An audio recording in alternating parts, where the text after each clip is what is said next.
রাস্তার ব্যস্ততা যেন থামেই না। মানুষের যাতায়াত, যানবাহনের চাপ আর শহরের কোলাহলের মাঝেই দায়িত্ব পালন করে যাচ্ছেন ট্রাফিক পুলিশ সদস্যরা। শীত, বৃষ্টি কিংবা তীব্র রোদ কোনো কিছুই তাদের দায়িত্ব থেকে বিরত রাখতে পারে না। তার উপর চলছে পবিত্র রমজান মাস। দিনের দীর্ঘ সময় রোজা রেখে রোদে পুড়ে এমনকি ইফতারের মুহূর্ত পর্যন্ত সড়কে দাঁড়িয়ে দায়িত্ব পালন করতে দেখা যায় তাদের।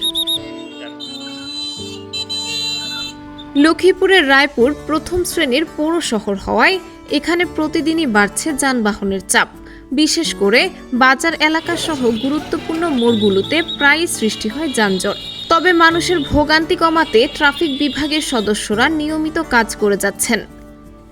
শহরের গুরুত্বপূর্ণ পয়েন্ট শহীদ ওসমান চত্বরে দাঁড়িয়ে তারা যান চলাচল স্বাভাবিক রাখার চেষ্টা করেন। কখনো রোদে, কখনো বৃষ্টিতে, আবার কখনো রোজা রেখে ক্লান্ত শরীর নিয়েই দায়িত্ব পালন করেন তারা।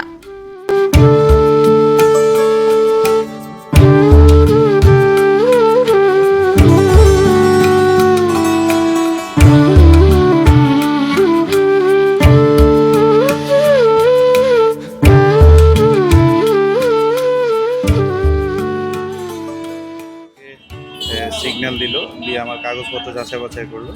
যাচাই বাছাই করে উনি সব কিছু সঠিক পেয়ে আমাকে চলে যাওয়ার জন্য অনুমতি দিল। সকল বাইকার ভাইদের প্রতি আমার অনুরোধ থাকবে, আপনারা যেই বাইক চালান না কেন অবশ্যই মাথায় হেলমেট পরিধান করবেন, আপনার প্রয়োজনীয় কাগজপত্র সাথে রাখবেন। অবশ্যই এটা আপনার অত্যন্ত প্রয়োজনীয় এবং গুরুত্বপূর্ণ একটা জিনিস। সার্জেন্ট পুলিশ শাহিন আলম বলেন, মানুষের ভোগান্তি কমানোই আমাদের প্রধান লক্ষ্য। শহরের মানুষ যদি ট্রাফিক নিয়ম মেনে চলেন এবং সড়ক আরও প্রশস্ত করা যায়, তাহলে যানজট অনেকাংশেই কমে যাবে। আমার যে মূল দায়িত্ব সেটি হচ্ছে যে প্রত্যেকটি মানুষ যেন নিরাপদে তার ঘরে ফিরে যেতে পারে এবং বিশেষ করে রমজানে সে তার পরিবারের সাথে ইফতার করতে পারে এবং নির্বিঘ্নে এবং নিরাপদভাবে সড়কে চলাচল করতে পারে, সেটি নিশ্চিত করাই আমার এখানে মূল দায়িত্ব। আর সেই পেশাদারিত্বের জায়গা থেকে আমি সেটি করার সর্বোচ্চ চেষ্টা করছি। তো সেজন্য নিচের দিকে না তাকায় আসলে মানুষের সেবায় বা মানুষের জন্য কাজ করার যে জায়গাটা সেটার জন্যই আসলে আমি প্রশিক্ষণপ্রাপ্ত এবং সেই শপথ নিয়েই আমি আসলে এই পেশায় এসেছি। আপনাদের এই প্রচেষ্টায় সড়কে যানজট নিরসন করা সম্ভব নাকি বিকল্প কোনো চিন্তা করতে হবে?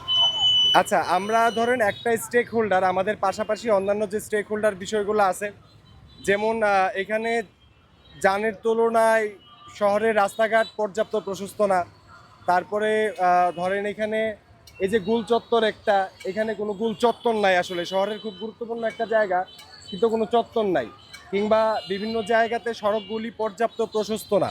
আমার মনে হয় যে সড়কগুলি যদি পর্যাপ্ত প্রশস্ত করা যায় এবং আমরা পাশাপাশি ব্যবস্থা নিচ্ছি, যেমন অটোরিকশা এবং ফুটপাত দখলকারী যে ভ্যানগুলি আছে সেগুলো আমাদের জন্য একটা বড় চ্যালেঞ্জ। আমরা সর্বোচ্চ চেষ্টা করছি যে বিষয়গুলিকে নিয়ন্ত্রণে রেখে এই শহরবাসীর এবং এই উপজেলার লোকজনের যেন সহজে সড়কে চলাচল করতে পারে।